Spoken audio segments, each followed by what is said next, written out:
Quality assurance of automated texts. This, of course, is an interesting topic as thousands of texts are produced. Of course, there is a requirement regarding the quality assurance processes, and there are new requirements because of the number of texts. And I met with Christian some weeks ago in Berlin, and we discussed what they are doing with AX, what his plans are, and we started discussing quality assurance. And then he described to me what he does with German and foreign language text to ensure the quality. I asked him, would you be willing to discuss that in a meetup? And he said, no problem, I'd love to. And this is why we're going to have a first-hand experience, someone automating with AX, and at the same time applying a new quality assurance processes, a new approach. And I don't want to give it away. I'm going to give the floor to Christian. Please introduce yourself briefly, what your company does, so that we are all up to date. And then you can start with your presentation. Thank you very much for being here today. Thank you, Simon. And it's great to see you all. My name is Christian Heitbaum. I work for Webgears. We have a voucher portal in different countries. We build content in German and English predominantly. This is the brief introduction. We have 50 to 60 staff, all in all. And I am the interface. My background is copywriting. And now in the last 2 to 3 years, I learned text automation. I can also program in the software. I know everything about data. So I have the 360 degrees overview, and I coordinate with our specialists who have different expertise, particularly when it comes to data and programming. Regarding quality management, the most important question is what is quality in the first place? And I cannot answer this in a conclusive manner in this meetup, but in any event, I can give you some insights and describe some metrics you can apply that is important to us in our everyday work life. And I'm also going to describe the processes, and I can say right away that this emerged in an intrinsic manner. I liked looking at foreign language texts to have a specific number that would go along with my gut feeling. And then there are extrinsic factors. It's always good to be able to describe it to others and to also be able to describe the success of one's own work.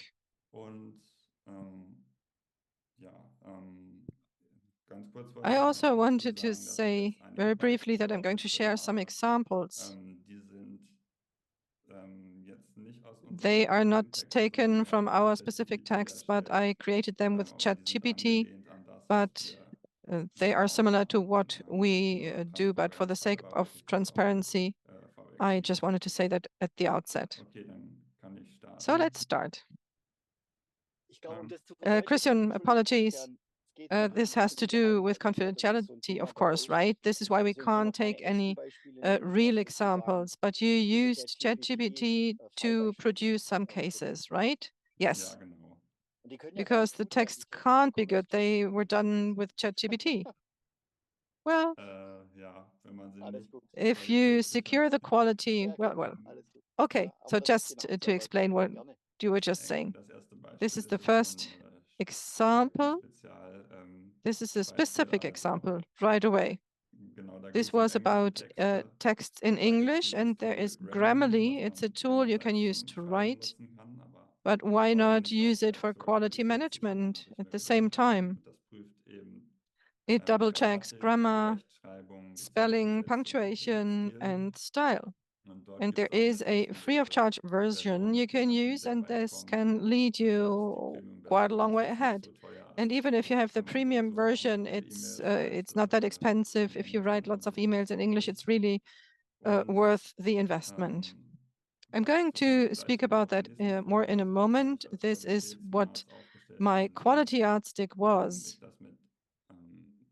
I used our text and I compared text from the competitors in Grammarly, and I came up with reference values that I could use to optimize in a targeted manner. And I'm going to show you what I did. One thing which is also cool is that the proposals are adapted to one's needs. You can choose, excuse me, how it's supposed to sound. Shall it sound like an expert? Should it be formal or informal? Should it be descriptive or more of a storytelling style? And the result you get needs to be measured against this. So you can adapt the settings to your own use case, which is good. Here you see an example. On the left-hand side, I have the text, and there are certain things that are underlined. This is done with premium, and here it says lookout. That's not the best choice of words.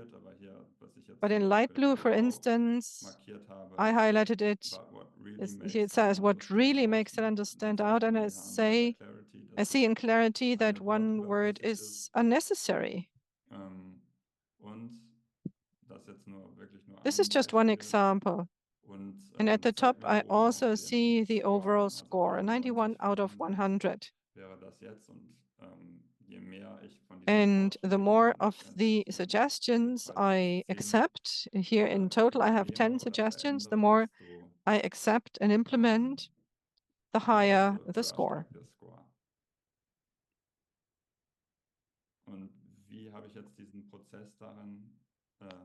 What is the process I developed?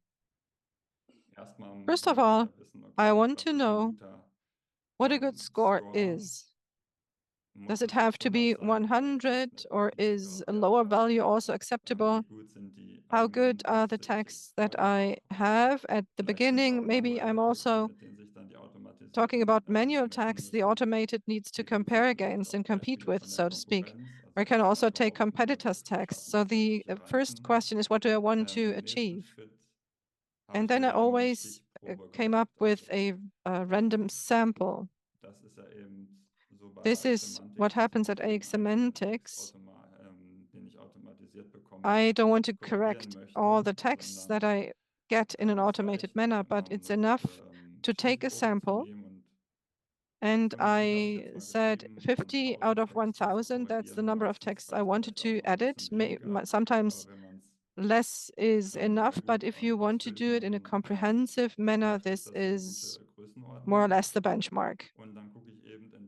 And then I look at the different problems the texts show in Grammarly.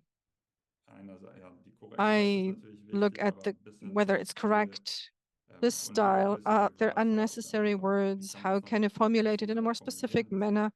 All this can be done quite well that way.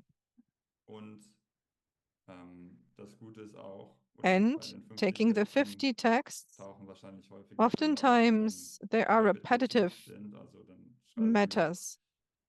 I write down what is new in one text. I write it down in an Excel file, or I correct it right away in AX Semantics. And this is then taken into account already when new texts are written. So you correct it once, and then it is correct. It's already taken into account and will be taken into account when writing new texts. And this is, I do this in AX Semantics under write. What can happen is that I have the feeling, well, I see this reference value and I think I have to have a second go. I take another 25 texts, I go through them again. This is another quality loop until I have the satisfying result.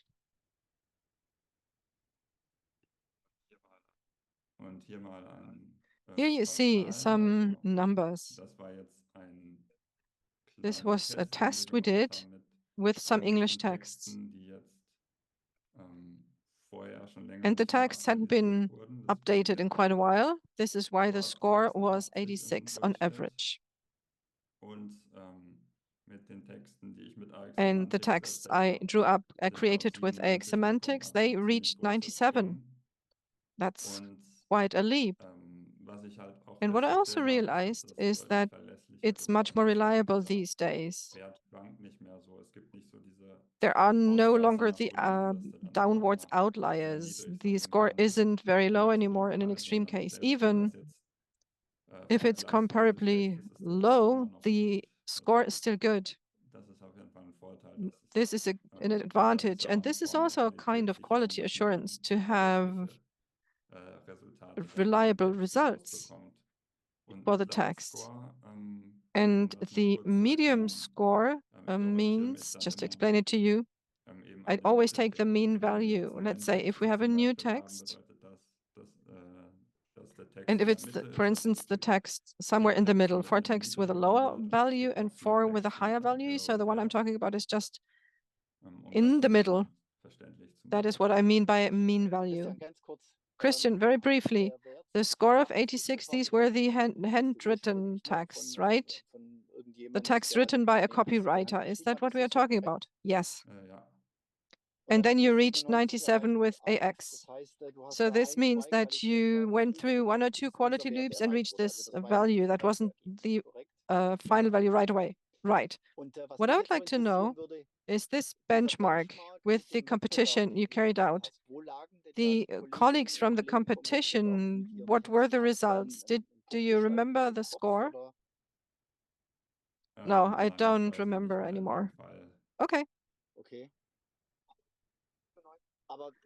But I'm sure it was below 97. No, most likely not.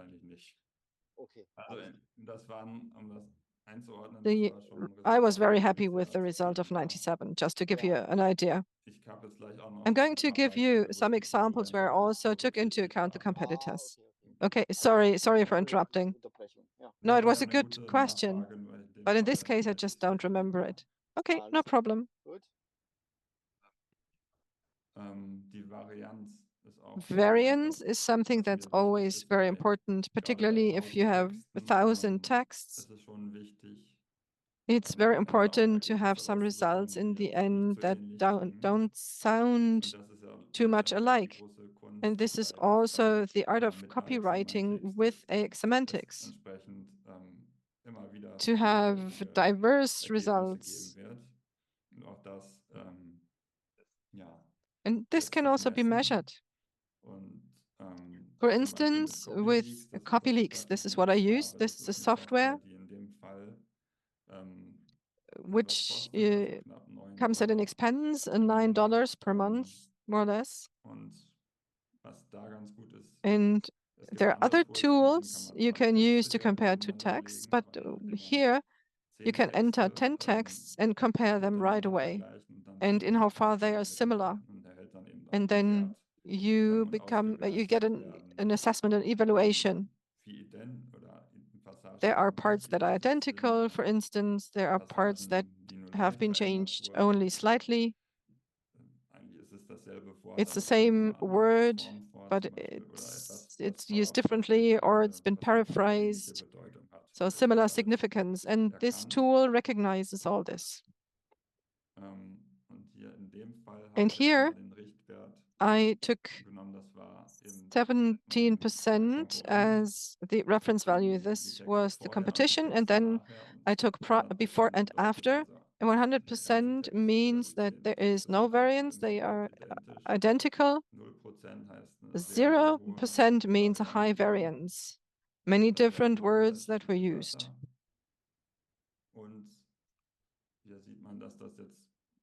And here you see that it is in line with the competitors' results. But it's a little higher than, it's a little below the before level. I wanted to mention this because it's also important in terms of quality assurance.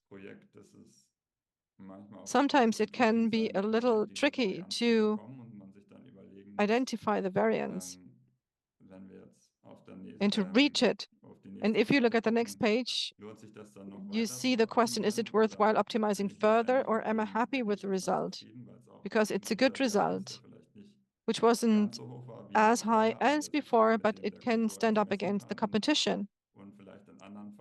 But with other factors, we might be above the competition's levels. And I learned that from you, Saim, this triangle, but I like it a lot.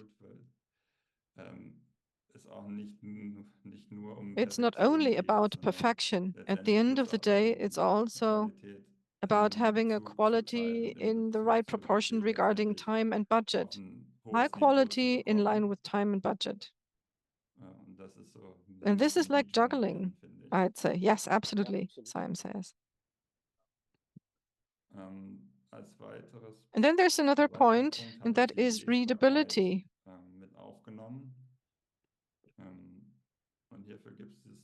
And here you see the index, which is called flash reading ease.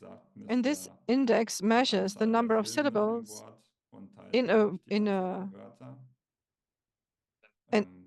and divides the number of syllables by the number of words. And shorter texts usually fare better, but we've realized that you cannot drive this without limits, because as of a certain point, it doesn't sound good. If it's too simple, it's no longer in line with what we want to convey or communicate.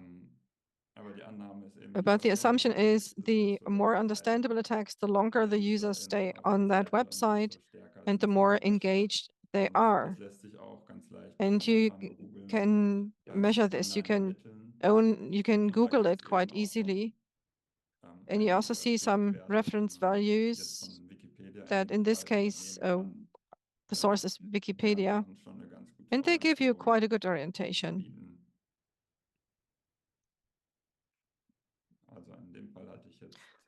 In this case, the flash index was 65, and you just copy the text in here. You click on calculate, berechnen here, and then it just takes a few seconds and you got your score.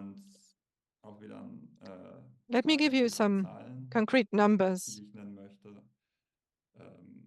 So the reference value was 55 more or less, and we reached it with the automated texts, and the before value was clearly below that. And it's clearly easier if you see that you want to improve.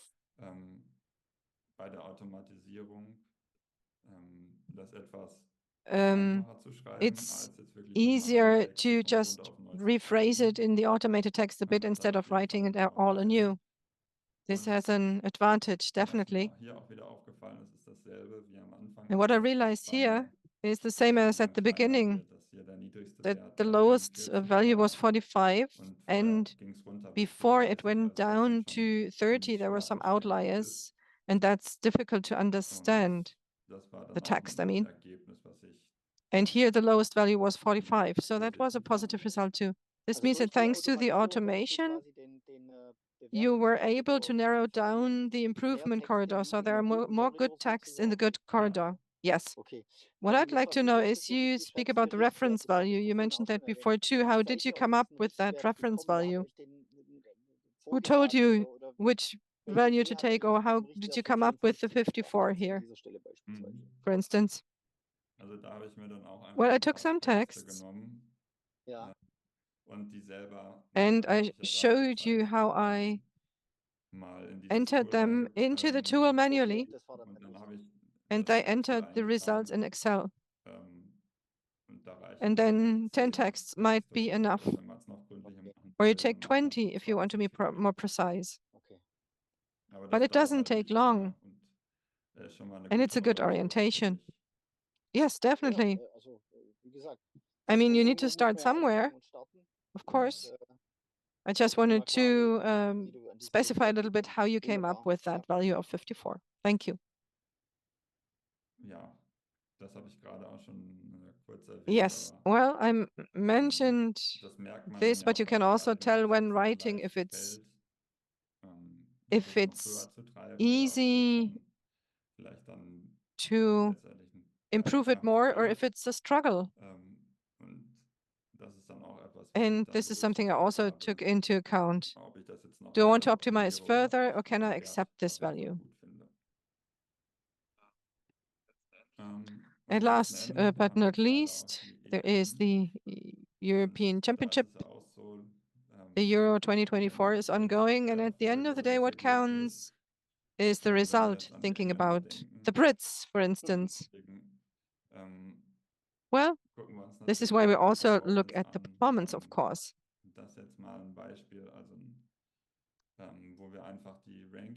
And here we looked at the different rankings.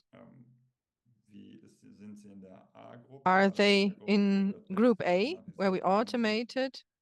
And what are the results in the group where we didn't do anything about the texts in the B group, Group B? I used a tool which is called Tableau,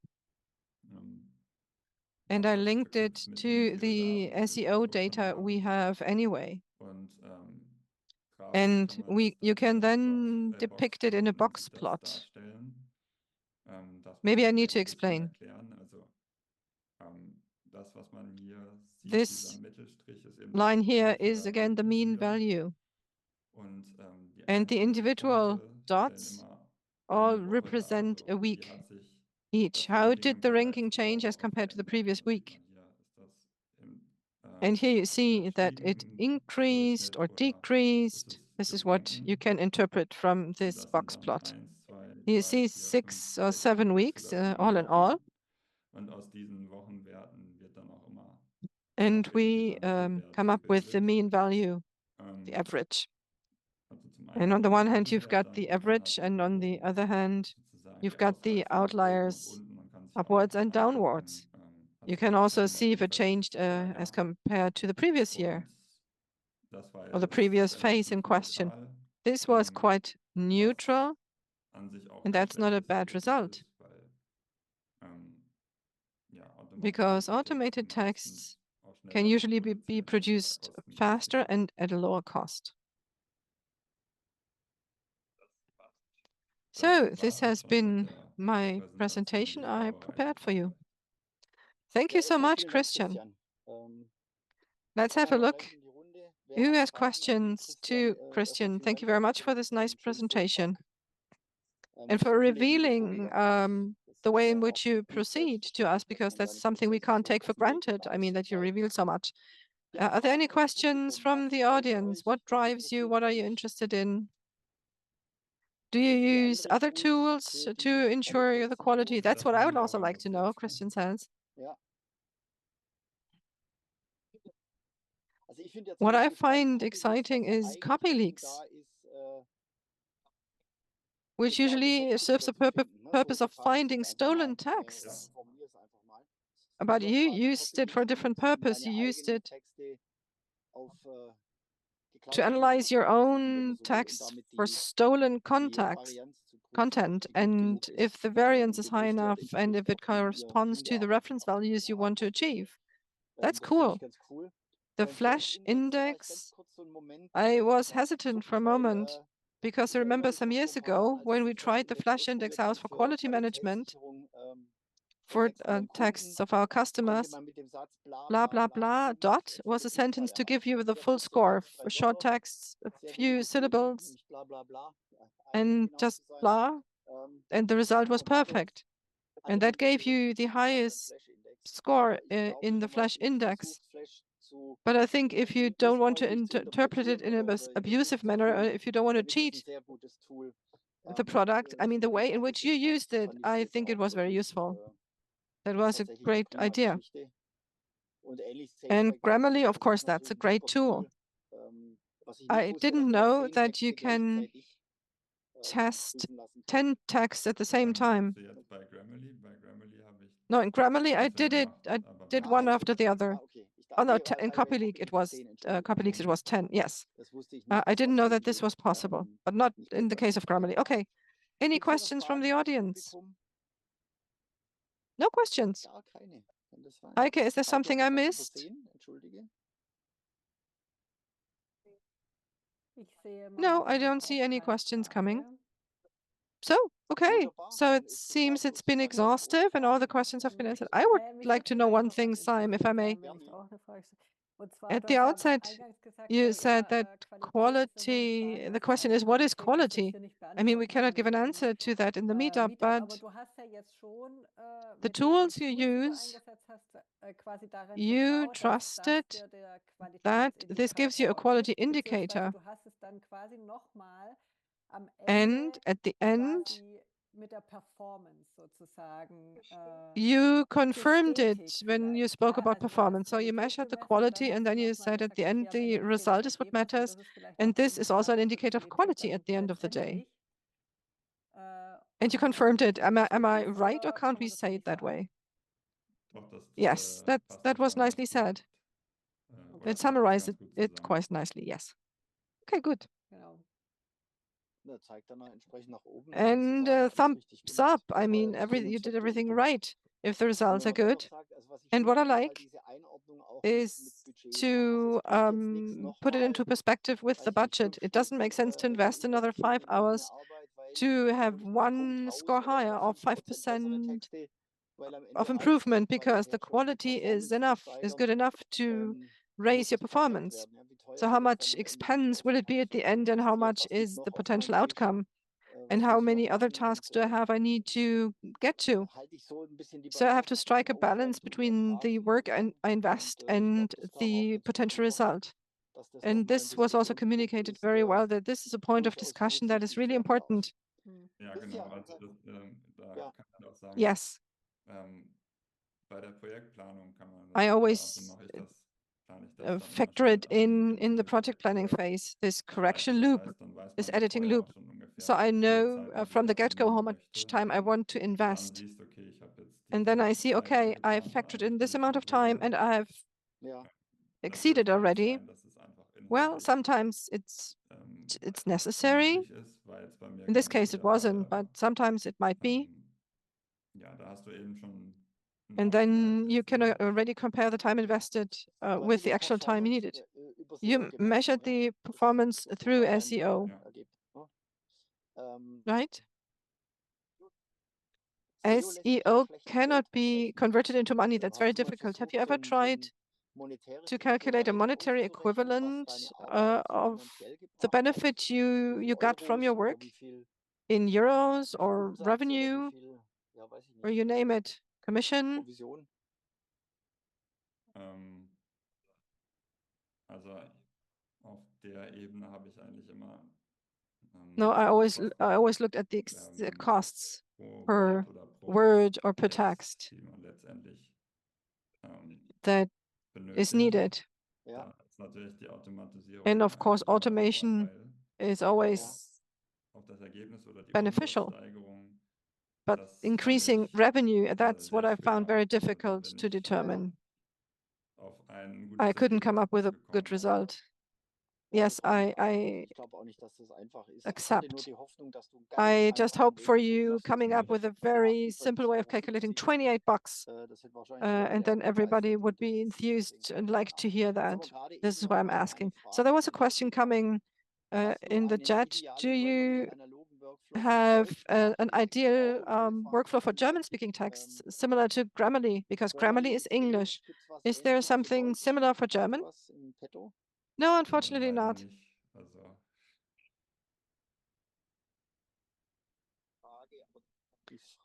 That's a good question, but we cannot answer it now. Heike, can you think of a German-speaking tool that you can use to edit German texts that comes up with proposals?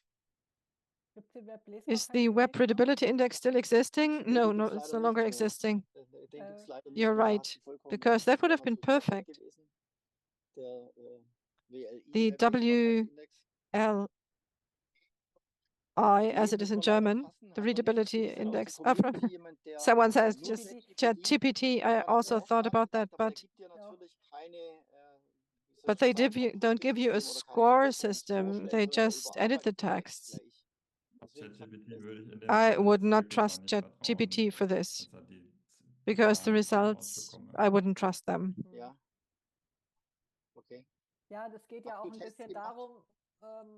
Well, the purpose also is to compare different texts and the weaknesses of the texts. DeepL right was also mentioned. Yes, of course, I can see, yes, I could rephrase this. But what is the point here? Isn't it specific enough? Isn't it understandable? Is the text not understandable? Are there grammar mistakes? What is the point that needs to be improved? And you can't see that in an unequivocal manner as you can in Grammarly. So that's the difference. I'm sure both tools are good to edit texts. But if I really want to know what do I need to change in the automation, in the automated text, what isn't good, then you don't get the right results. You have to write some prompts, someone says. Well, the good result is always one prompt away. And we're looking forward to seeing you again in September. The temperatures will definitely be lower. So thank you very much and have a great time, everybody. See you soon. See you soon. Bye-bye.